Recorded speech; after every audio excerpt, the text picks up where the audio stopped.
Modern man suffers from an inner emptiness that leads him to seek compensation outside himself, but this external search can never cure the inner restlessness.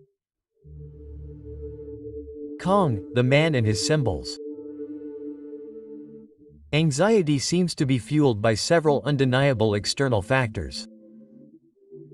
Social media, for example, creates a culture of constant comparison, where idealized lives generate feelings of inferiority in the face of often unattainable standards.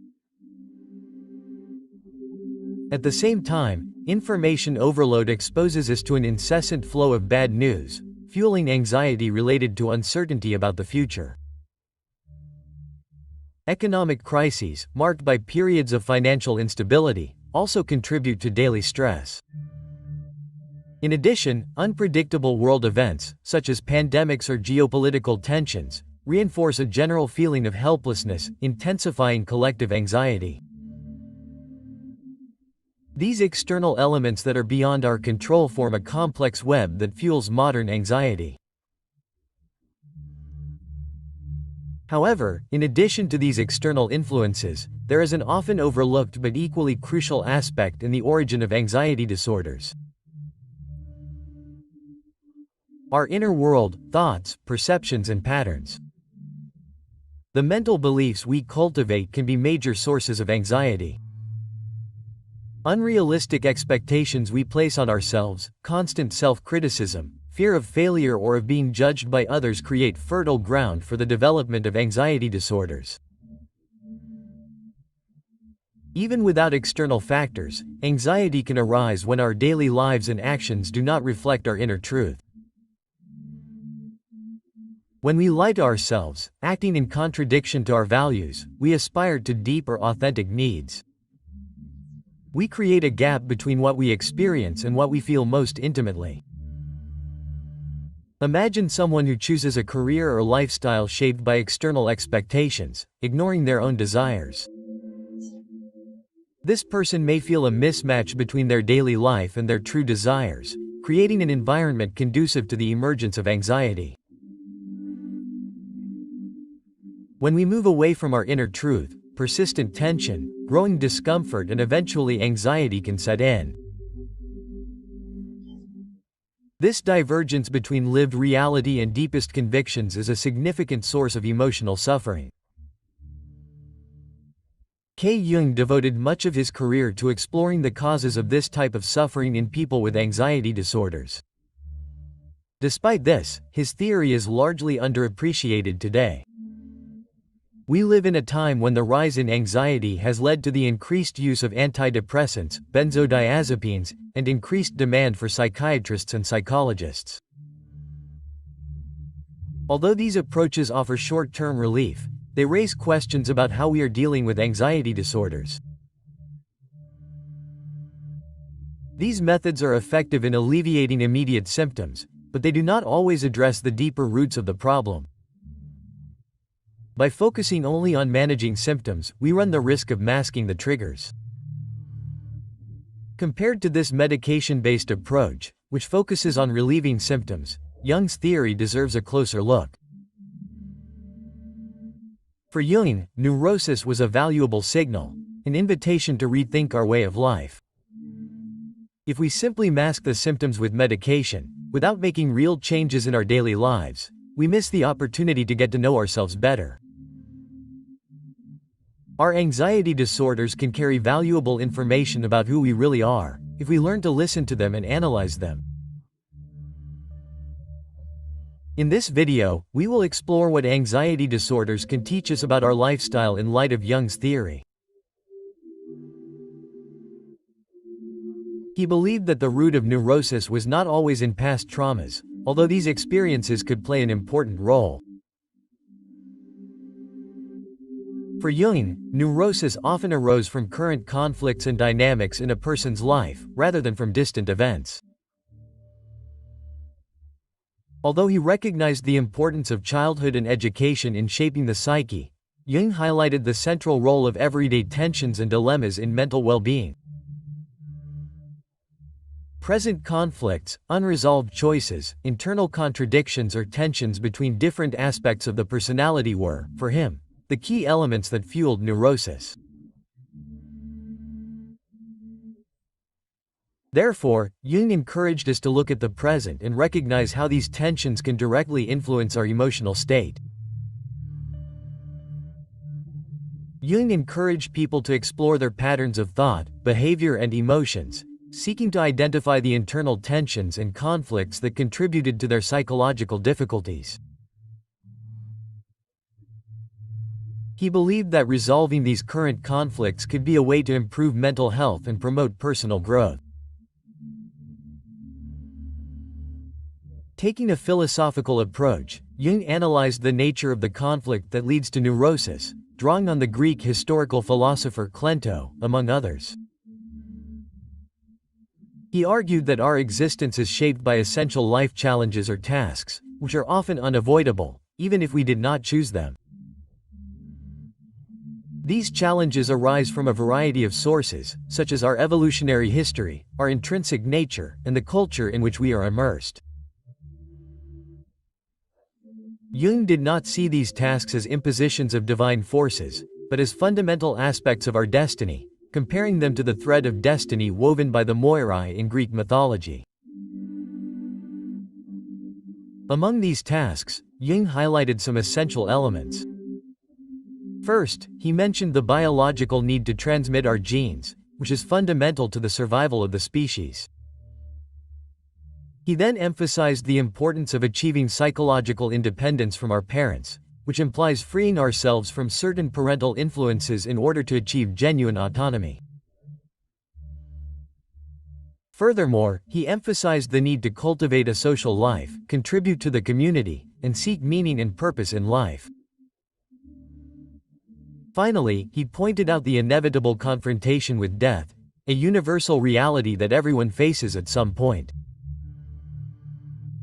For Jung, these challenges can give rise to internal conflicts that, when unresolved, result in neuroses. When these fundamental aspects of life are left pending or tensions arise when trying to resolve them, this can trigger psychological disorders.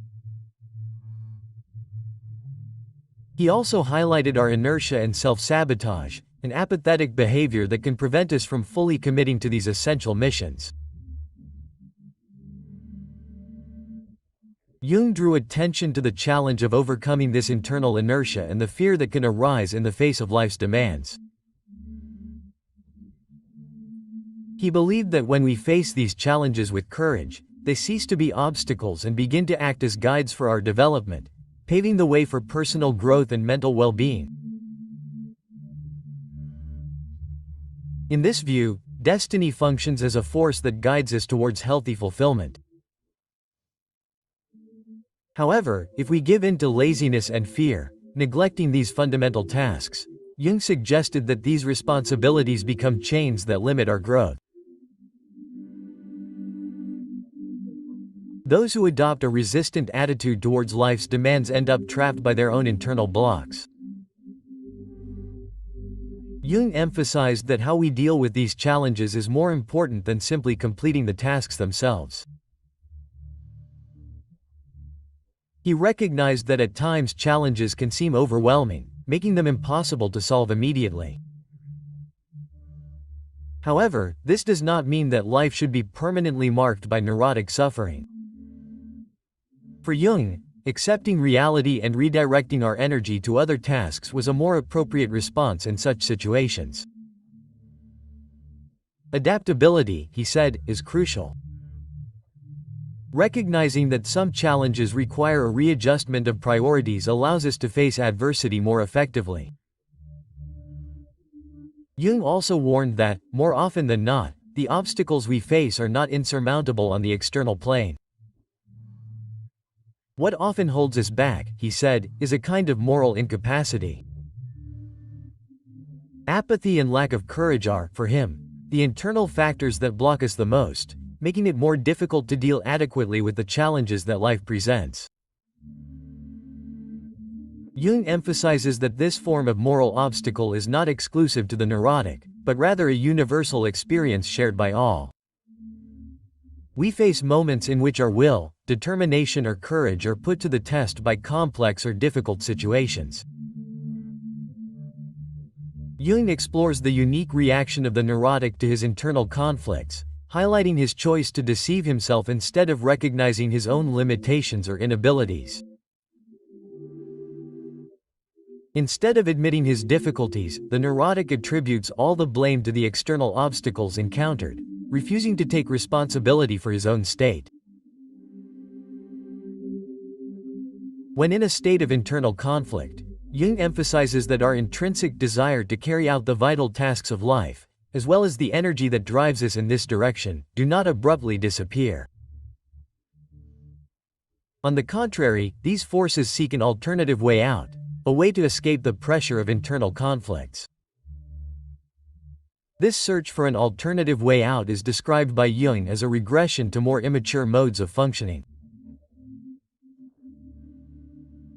According to Jung, this psychological regression in response to internal conflicts is the basis of the various symptoms of neurosis. These manifestations of regression can appear in the form of persistent anxiety, phobias, compulsive behaviors, depression, apathy, or obsessive and intrusive thoughts. Although often uncomfortable or even painful, these symptoms play a crucial role.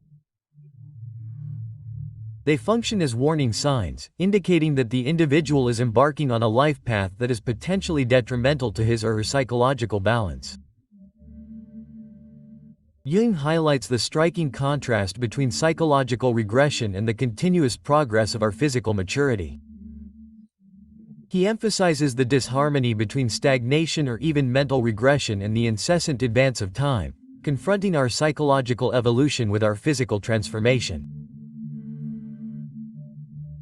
This dissonance between psychological decline and the inevitable advance of time is often reflected unequivocally in the mirror, constantly reminding us that our mental growth does not keep up with the natural rhythm of the stages of life.